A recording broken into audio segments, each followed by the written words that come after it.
Hello friends, welcome back to Chitra science hub. आज का हमारा टॉपिक है बायोमिमेटिक केमिस्ट्री।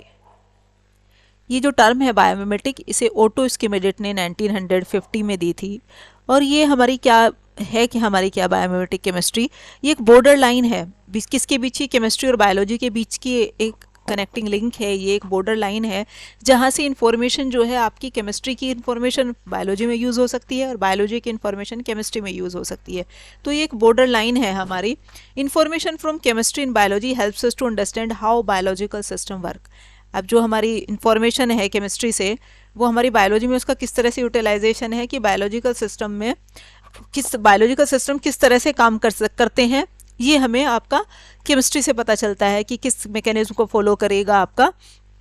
तो ये पता चलेगा हमें chemistry. However information from biology flow into chemistry, लेकिन दूसरी तरफ आपकी बायोलॉजी से इंफॉर्मेशन केमिस्ट्री में फ्लो कर सकती है। मीन्स कि आपके जो बायोलॉजिकल इंफॉर्मेशन है वो उसकी केमिस्ट्री समझने में हमें हेल्प कर सकती है। तो इसी कंसेप्ट ने एक नई केमिस्ट्री को जन्म दिया जिसे जिसे हमने कहा बायोमिमेटिक केमिस्ट्री।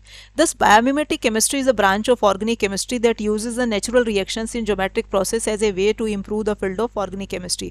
और इसकी हेल्प से हमने क्या है, ऑर्गेनिक केमिस्ट्री के फील्ड में फर्दर इम्प्रूवमेंट आया कि आपका जो है उसकी हमने बायोलॉजी समझी तो कि किस तरह से वो हमारे काम करते हैं। इसी तरह से उसकी केमिस्ट्री समझने से बायोलॉजिकल प्रोसेस में किस तरह से हमारा बायोलॉजिकल सिस्टम में किस तरह से हमारा चलता है, क्या प्रोसेस को फॉलो करता है, क्या मैकेनिज्म को फॉलो करता है।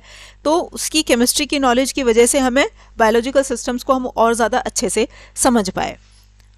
The main goal of biomimetic chemistry is to create those molecules which function in a similar way as the process in the nature takes place। जिस तरह से हमारे नेचर में प्रोसेस होते हैं, तो बायोमिमेटिक केमिस्ट्री में हमने क्या करा, इस तरह के मॉलिक्यूल्स के सिंथेसाइज की जो काम में बिल्कुल वर्क में बिल्कुल same biological processes biological system में जिस तरह से हमारे जो हैं होते हैं, जैसे कोई पर्टिकुलर एंजाइम है, कोई पर्टिकुलर बायोमोलिक्यूल है, तो इस तरह का हमने लेबोरेटरी में सिंथेसाइज किया। कि किस लिए सिंथेसाइज किया, आपका जो है उसकी वो समझने के लिए। तो उससे क्या है, एक नया तरह का हमारा क्या है, एक इस तरह का बायोमोलिक्यूल हमने जनरेट कर दिया कि क्रिएट कर दिया जो सेम उसी की तरह से फंक्शन करता है। In other words we can say that biomimetic chemistry is a science which employs the principle of biochemical organization for the construction of artificial system with predetermined properties. हमने किस तरह का आर्टिफिशियल सिस्टम बनाया जिसकी properties pre determined है, जिसका हमें function पता है, और इस तरह का हमने एक लेबोरेटरी में सिंथेसाइज कर दिया। उसकी बायोलॉजी समझ के कि उसकी बायोलॉजी किस तरह की है वो समझ के हमने क्या है, तो उसका लेबोरेटरी में हमने सिंथेसाइज कर दिया। तो किस चीज़ ने हेल्प की, बायोलॉजी ने उसकी हेल्प की कि किस तरह से का सिस्टम वो हमारा है, उसकी हेल्प से हमने लेबोरेटरी में इस तरह का एक आर्टिफिशियल सिस्टम डेवलप कर दिया जो बिल्कुल उसी की तरह से काम करता है, जिसकी प्रॉपर्टी सब प्री डिटरमाइंड है। The unique feature of biomimetic chemistry is to explore a connection between biology and chemistry. तो इसने एक कनेक्शन डेवलप कर दिया बायोलॉजी और केमिस्ट्री के बीच में। जैसे thiazolium ion loses a proton at C2 to form zwitterion that has carbon resonance form. अब थाइजोलियम आयन यदि C2 से एक कार्बन आपका लॉस कर दे, एक प्रोटोन लॉस कर दे आपका C2 पोजीशन से, यदि हमने एक प्रोटोन उसका लॉस कर दिया, हमने एक H+ यहाँ से निकाल दिया आपका, तो ये जो फिर बिल्कुल जो है कार्बिन जो है फॉर्म की तरह हमारा हो गया। जो ज्यूटर आयन जो फॉर्म होती है हमारी, बिल्कुल उसी की तरह से हो गया। This resonance hybrid species is the catalytic form in biological reaction catalyse by the thiamine diphosphate. और ये हमारा इंटरमीडिएट जो है किस में बनता है, जब हमारी थायमिन डाइफॉस्फेट की जो हमारी इसकी जो हमारा ये कैटालाइसिस करता है, तो वहाँ पे ये हमारी जो है रिएक्शन इंटरमीडिएट बनता है। ये जो रिएक्शन इंटरमीडिएट हमने थाइजोलियम आयन जो बनाया है, ये बिल्कुल सेम उसी की तरह का है। तो ये इससे क्या पता चला हमें, उसका मैकेनिज्म पता चला कि वो आपका किस तरह से काम करता है। इसकी हेल्प से हमें ये चीज़ पता चली। Enzymes teaches us other inspiring principle as how the geometry can dominate chemical reactivity. की ज्योमेट्री आपकी केमिकल रिएक्टिविटी को किस तरह से डोमिनेट करती है, ये भी हमें इसकी हेल्प से पता चलता है। एक good example is the conversion of lanosterol to cholesterol in which enzyme of cytochrome P450 oxidatively degrade the 3 unactivated methylene group which not attack the most reactive double bond of while not attacking the much more reactive double bond of lanosterone। ये एक दूसरा एक example है जिसमें हमने convert किया किसे, लेनोस्टेरोल को कोलेस्ट्रॉल में।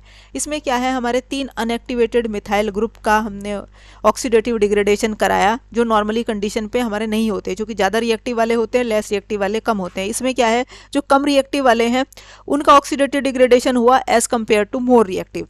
तो आपका जो है उसने कि किस तरह से उसकी जो ज्योमेट्री है वो उसे जो है उसकी रिएक्टिविटी को डोमिनेट करती है, किस तरह से उसकी रिएक्टिविटी को अफेक्ट करती है। तो ये जो हमारे 3 अनरिएक्टिव मिथाइल ग्रुप थे हमारे, इनका हमने क्या किया, ऑक्सीडेटिव डिग्रेडेशन किया, और जो ज़्यादा रिएक्टिव डबल बॉन्ड था वो हमारा क्या है, एज इट इज़ रह गया। तो ये जो हमारा जो सब ये क्यों हुआ, किस वजह से हुआ, क्योंकि ज्योमेट्री हमारी मॉलिक्यूल की वो इस तरह से थी कि उसने ज्योमेट्री ने जो है उसकी केमिकल रिएक्टिविटी को हमारी क्या किया, डोमिनेट कर लिया।